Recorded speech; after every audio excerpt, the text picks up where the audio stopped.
ছোট্ট বন্ধুরা, কেমন আছো সবাই? আজকে আমরা ইউনিট 8 এর লেসন 1-2 নিয়ে আলোচনা করব। ইউনিট 8 অধ্যায় 8।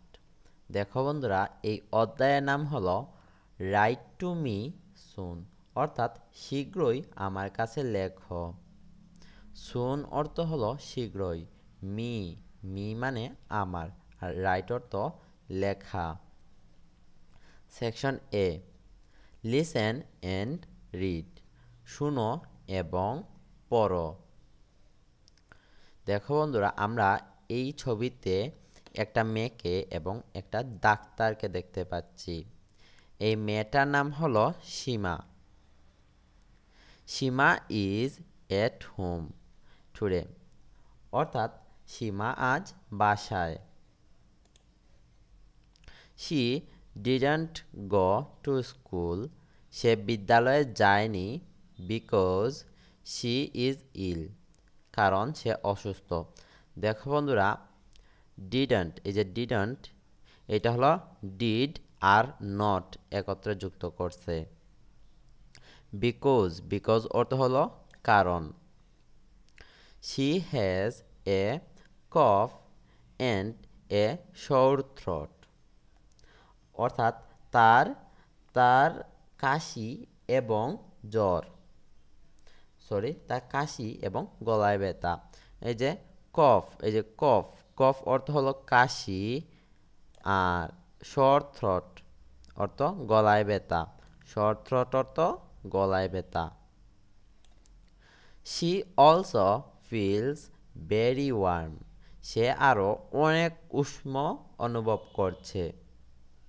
Because she has a fever, কারণ তার জ্বর হয়েছে। শি হ্যাজ দ্য ফ্লু, অর্থাৎ তার ইনফ্লুয়েঞ্জা হয়েছে। ফ্লু ফ্লু অর্থ হলো influenza.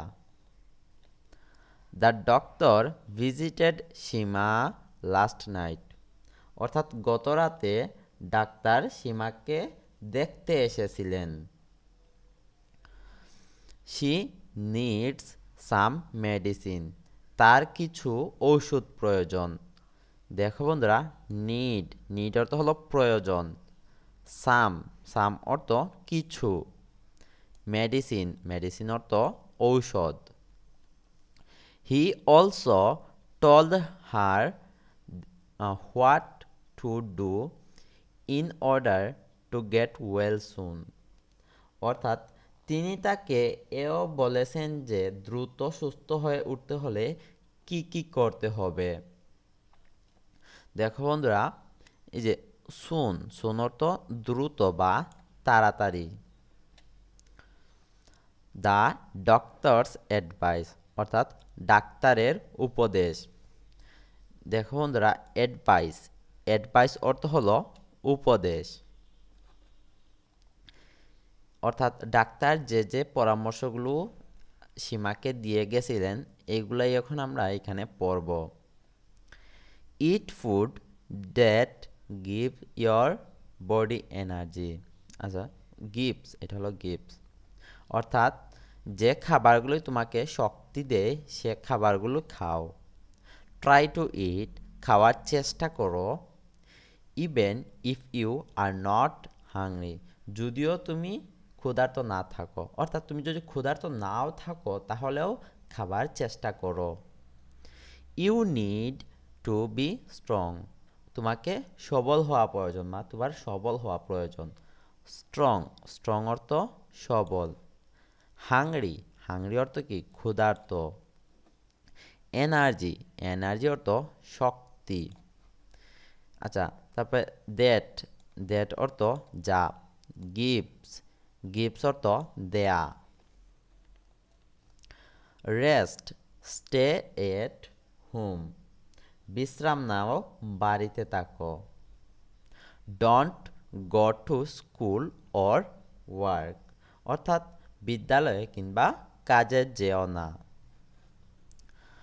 Drink a lot of water or juice, অর্থাৎ প্রচুর পরিমাণে পানি অথবা ফলের রস পান করো।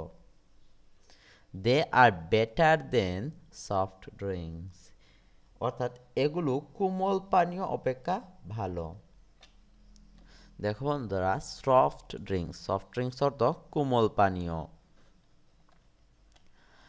তারপরে এই যে জুস অর্থ হলো ফলের রস। তো ড্রিঙ্ক মানে হলো পান করা। আর বেটার অর্থ হলো ভালো। আর ইউ কফিং অর স্নিজিং, অর্থাৎ তুমি কি হাঁচি অথবা কাশি দিচ্ছ?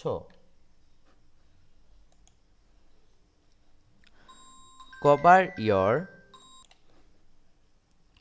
তারপরে আর ইউ কফিং অর স্নিজিং, তুমি কি কাশি অথবা হাঁচি দিচ্ছ?